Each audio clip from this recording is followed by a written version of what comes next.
Hey, welcome to Crafty Music Tips. My name is Crafty, and I've done this shirt and I've borrowed this fantastic guitar to inspire me to go through how to play the way I play the Johnny Cash song Ring of Fire on guitar. There is a lesson you must learn. So I'll leave a link below in the description. Basically, I've recorded the song and sang it the way that I do at a solo gig when it's just me.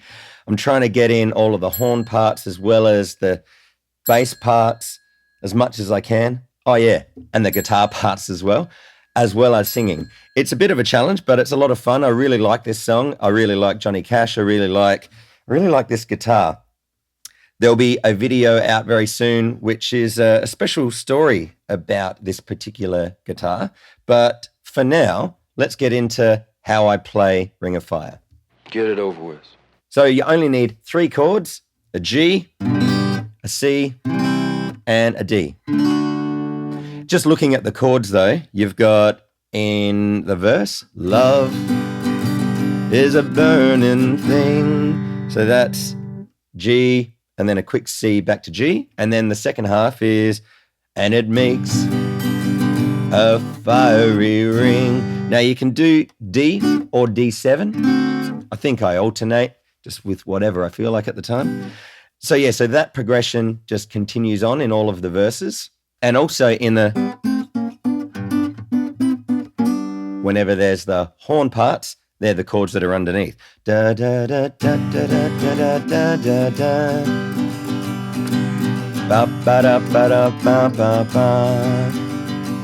Now when you get to the chorus, it's D, C, and G. Sweet Home Alabama. Except you're just strumming.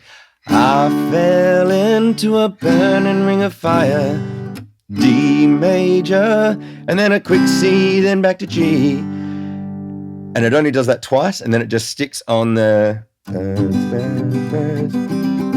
ring of fire. So yeah, so that's a slight variation on the normal verse chord progression. Hello, you've got a bass. Now, the way I like incorporating the bass part is doing effectively what the bass player does, which is going between roots and fifths.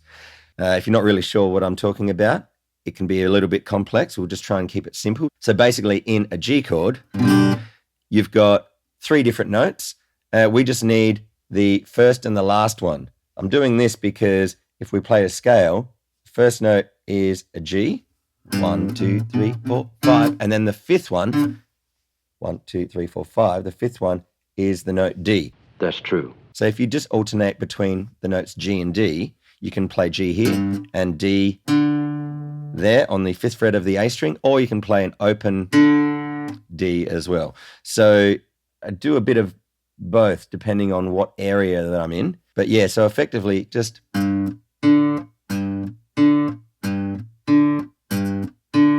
that'll get you by. If you can incorporate that while you're playing the chord, even better. And every so often you'll miss it, like what I just did there. But yeah, it's good fun. It sort of gives the chord a bit of movement, makes it feel very country and rockabilly, hillbilly, that kind of thing. Oh, we got both kinds. We got country and western. And so finding the root and the fifth for the C chord, it's C and G. That's one way to do it. Or with the lower G. And with D, you've got D and the lower A that you can access. All right, now there's 2 parts to the horn parts. You're not finished? There's this first half. And then the second half you can do either here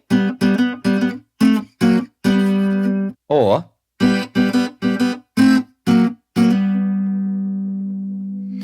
and so trying to incorporate that with the chords is a bit of a challenge. It's a fun challenge.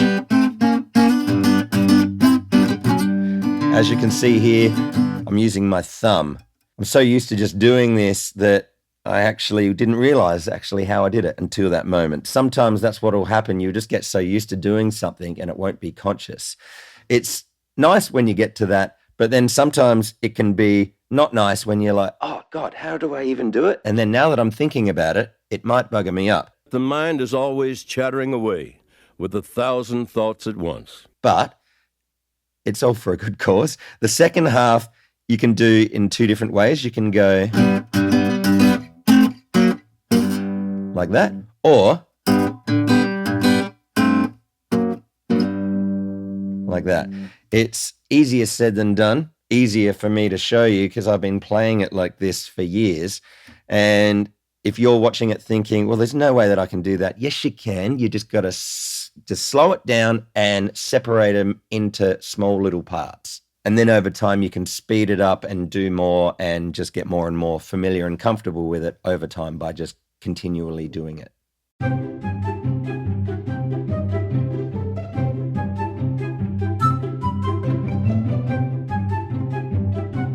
Okay, so that's how I play the song Ring of Fire by Johnny Cash. Did you enjoy it? Did you learn something? Was it something that you would like me to do more of? Other videos where I show you how to play guitar songs. If you said yes, especially to that last one, well then might I offer you an opportunity to enter into the Crafty Guitar Club membership. It's an online club where you get a chance to access me at real time, ask me a bunch of questions, and hang out with a bunch of other like-minded guitarists like yourself. We go through a bunch of different songs like this.